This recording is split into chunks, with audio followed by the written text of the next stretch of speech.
শুধু একজন জন্য, অভিষেক ব্যানার্জি। ওকে ওর খিতা অত বেশি আছে। ভোটে ভরাডুবির পর কার্যত দাসের ঘরের মতো ভেঙে পড়ছে তৃণমূল।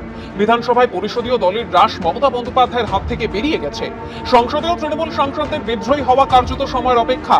এই অবস্থায় অভিষেক বন্দ্যোপাধ্যায়ের বিরুদ্ধে ক্ষোভ উগরে দিচ্ছেন বিদ্রোহী নেতা বিধায়কদের একাংশ। তৃণমূলের সংখ্যালঘু সেলের রাজ্য সম্পাদকের পদ থেকে ইস্তফা দিয়ে সেই তালিকায় যুক্ত হলেন আজমল সিদ্দিকী। অভিষেক ব্যানার্জি ও সব সময় ওকে টাকা টাকা টাকা টাকা, আজকে টাকার জন্য আজকে এই অবস্থা হলো। আজকে পার্টি শেষ হয়ে এলো শুধু ওর জন্যে। এখানে আসলে অভিষেককে প্রথম কাটমানি দিতে হবে। তো এই জন্যে এখানে কোনো বড় ব্যবসায়ী বিজনেসম্যান এখানে আসতো না। 15 বছর কেউ আসি নেই।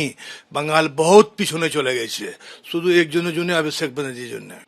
2011 সাল থেকে সংখ্যালঘুদের ভোট গেছে তৃণমূলের ঝুলিতে। 2016 বিধানসভা ভোট থেকে শুরু করে 19-এর লোকসভা, 21-এর বিধানসভা ভোটই হোক বা 24-এর লোকসভা নির্বাচন, সংখ্যালঘুরা একচেটিয়া ভোট দিয়েছেন তৃণমূলকে। তবে সদ্য সমাপ্ত বিধানসভা ভোটে সেই একচেটিয়া ভোট যে আর তৃণমূল পায়নি তা নির্বাচনের ফলেই পরিষ্কার হয়ে গেছে। তৃণমূলের প্রতি সংখ্যালঘুদের একাংশের মনেও যে ক্ষোভ জমতে শুরু করেছে তা আরও স্পষ্ট হয়েছে ফলতা পুনর্নির্বাচনের ফলে। প্রায় 30% সংখ্যালঘু ভোট থাকা সত্ত্বেও তৃণমূল প্রার্থীর জামানত জব্দ হয়েছে সেখানে। এই প্রেক্ষাপটে তৃণমূলের সংখ্যালঘু সেলের রাজ্য সম্পাদকের পদ ছাড়ার পর ক্ষোভ উগরে দিয়েছেন আজমল সিদ্দিকী। এই পার্টিতে কোনো মাইনরিটিকে কাজ করা দেওয়া হয় না। কোনো মাইনরিটিকে খালি ললিপপ দেওয়া হয়। ভয়ে আজ থেকে 7 বছর আগে আমরা পার্টিতে জয়েন করেছিলাম। আমাদেরকে বহুত টর্চার হয়েছে। শুধু ইউজ আর কিছু নেই। আপনি 2000 লোক দেন, আপনি পার্টির জন্য করুন, পার্টির জন্য সেলিব্রিটি নিয়ে আসুন।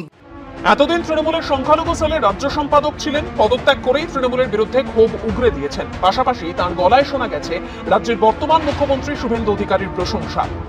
এখন তো আমাদের শুভেন্দু অধিকারী স্যার আছেন, উনার আমাদের বিশ্বাস আছে।